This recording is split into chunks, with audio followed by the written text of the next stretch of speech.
નમસ્કાર વહાલા વિદ્યાર્થી મિત્રો, આજે આપણે તમારા ધોરણ 6 નો 8મો પાઠ જે દશાંશ સંખ્યાઓ છે એનું સ્વાધ્યાય 8.3 અને એમાં પણ દાખલા નંબર 4 શીખવાના છીએ.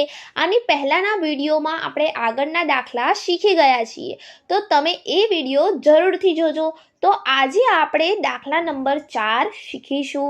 આ દાખલા નંબર 4ની રકમ છે નસરીને 3 મીટર 20 સેમી કાપડ તેના શર્ટ માટે અને 2 મીટર 5 સેમી કાપડ તેના પેન્ટ માટે ખરીદ્યું. તો તેના દ્વારા ખરીદવામાં આવેલ કાપડની કુલ લંબાઈ શોધો.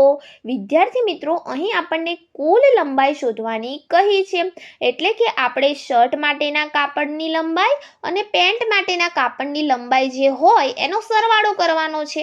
પરંતુ તમે જુઓ, અહીં આપણને 3 મીટર અને 20 સેમી એમ બે અલગ એકમ આપેલા છે.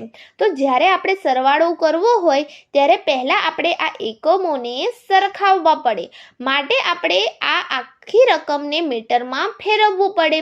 તો આપણે આગળ શીખી ગયા કે સેન્ટીમીટરને મીટરમાં કઈ રીતે ફેરવી શકાય. 100 સેન્ટીમીટર બરાબર 1 મીટર થાય, માટે 1 સેમીને જો આપણે મીટરમાં ફેરવવું હોય તો 1/100 કરવા પડે, એટલે 1 સેમી બરાબર 1/100 મીટર, જેને આપણે 0.01 મીટર પણ લખી શકીએ. તો એ જ પ્રકારે આપણે આજે શર્ટ માટેનું કાપડ છે એને આપણે સેમીમાંથી મીટરમાં ફેરવીએ.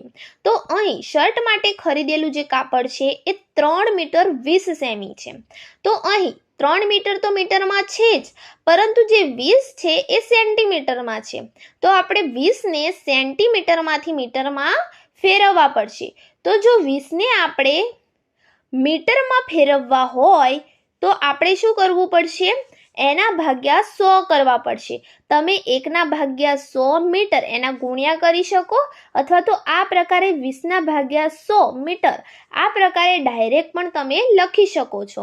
તો જ્યારે આપણે 20/100 કરીશું ત્યારે આપણને જવાબ મળશે 0.20. બરાબર, આપણને 0.20 જવાબ મળશે.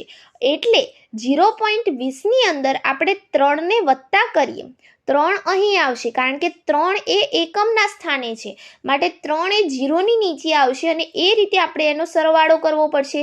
અહીં તમે સરળતા ખાતર પોઈન્ટ મૂકી શકો અને પાછળ 0 0. હવે જો આપણે એનો વત્તાકાર કરીએ તો 0 + 3 એટલે 3, 2 અને 0 એટલે 2 અને 0 નો 0 એટલે 3.20 એવો આપણને જવાબ મળશે, જે અહીં આપણને આપેલો જ છે. બરાબર, અહીં જુઓ, અહીં આપણે 3.20 મીટર જવાબ આપેલો છે. આ પ્રકારે તમે આ દાખલાને ગણી શકો છો. હવે આગળ આપણે શર્ટ માટેનું જે કાપડ હતું એને તો આપણે 3.20 મીટર કરીને મીટરમાં ફેરવી દીધું, પરંતુ હવે પેન્ટ માટેનું જે કાપડ છે એ કેટલું છે? 2 મીટર અને 5 સેમી કાપડ છે, એને પણ આપણે મીટરમાં ફેરવીશું. તો આ જ પ્રકારે આપણે પેન્ટ માટે ખરીદેલું જે કાપડ છે એને મીટરમાં ફેરવીશું. તો જુઓ, પેન્ટ માટે 2 મીટર 5 સેમી કાપડ લીધું છે, તો 2 મીટર વત્તા 5 સેમી કરીએ, તો 2 મીટર વત્તા 5 ગુણ્યા 1/100 એ પ્રકારે આપણે કરી શકીએ. એ જ પ્રકારે વત્તા અહીં 2 મીટર વત્તા 5/100 મીટર, એટલે જ્યારે આપણે 5/100 મીટર કરીશું ત્યારે આપણને જવાબ મળશે 0.05. આટલો આપણને જવાબ મળશે. હવે તમે જુઓ, અહીં આપણે 2 મીટરમાં એના વત્તા કરવાના છે, તો 0 એ એકમના સ્થાને છે, તો 0ની નીચે જ 2 આવશે. અહીં સરળતા ખાતર પોઈન્ટ મૂકી શકો, અહીં 0 0. બરાબર, હવે આપણે અહીં આનો સરવાળો કરીએ તો 5 0 0 તો 0 પોઈન્ટ અને 2ના 2 નીચે આવશે, માટે આપણને 2.05 એવો જવાબ મળશે, જે જવાબ આપણને અહીં મળ્યો છે 2.05. આ પ્રકારેનો આપણને અહીં જવાબ મળી જશે. તો અહીં આ પેન્ટ માટે ખરીદેલું જે કાપડ છે એને પણ આપણે મીટરમાં ફેરવી દીધું.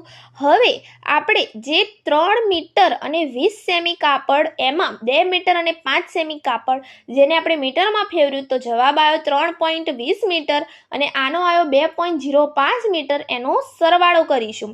3 મીટર કાપડ 3.20 મીટર કાપડ શર્ટ માટે ખરીદ્યું વત્તા 2.05 મીટર કાપડ પેન્ટ માટે ખરીદ્યું, એનો સરવાળો કરીશું. તો આ પ્રકારે સરવાળો થશે. 3 જે એકમના સ્થાને સંખ્યા છે એની નીચે એકમ જ આવે, જે દશાંશના સ્થાને છે એની નીચે દશાંશ આવે અને જે શતાંશના સ્થાને છે એની નીચે શતાંશ આવે. તો 3.20 અને 2.05 આ બેનો સરવાળો થશે. જો આ જે પોઈન્ટ છે એ સીધી લાઈનમાં આ પ્રકારે આવી જવા જોઈએ, એટલે કોઈ પણ દાખલો હોય એ ગણવામાં તમને સરળતા રહેશે. હવે 0 વત્તા 5 કરીએ તો જવાબ મળશે 5. 2 વત્તા 0 કરીએ તો જવાબ મળશે 2. 3 વત્તા 2 કરીએ તો જવાબ મળશે 5. જે લાઈનમાં પોઈન્ટ છે એ જ લાઈનમાં આપણે પોઈન્ટ અહીંયા મૂકી દેવાનો છે આ પ્રકારે. તો અહીં આપણો આ દાખલો પૂર્ણ થાય છે. કાપડની કુલ લંબાઈ 5.25 મીટર છે. આપણો જવાબ આવી ગયો છે. કાપડની કુલ લંબાઈ કેટલી છે? 5.25 મીટર છે. તો અહીં આપણો આ દાખલા નંબર 4 પૂર્ણ થાય છે. આગળના વિડીયોમાં આપણે દાખલા નંબર 5 શીખીશું.